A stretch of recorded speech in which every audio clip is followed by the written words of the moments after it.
লোকে আমায় ভালোই বলে, দিব্যি চলন সই। দোষের মধ্যে একটু নাকি মিথ্যে কথা কই। ঘাটশিলাতে যাবার পথে ট্রেন ছুটেছে যখন, মায়ের কাছে বাবার কাছে করছি বকুম বকুম।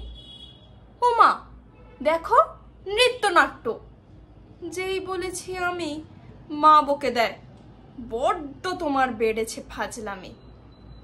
চিড়িয়াখানার নাম জানো তো, আমার সেজো মেশর। আদর করে দেখিয়ে দিলেন পশুরাজের কেশর। কদিন পরেই চুন খসানো দেওয়াল জুড়ে কি ঠিক অবিকল একই রকম মূর্তি যেন দেখি।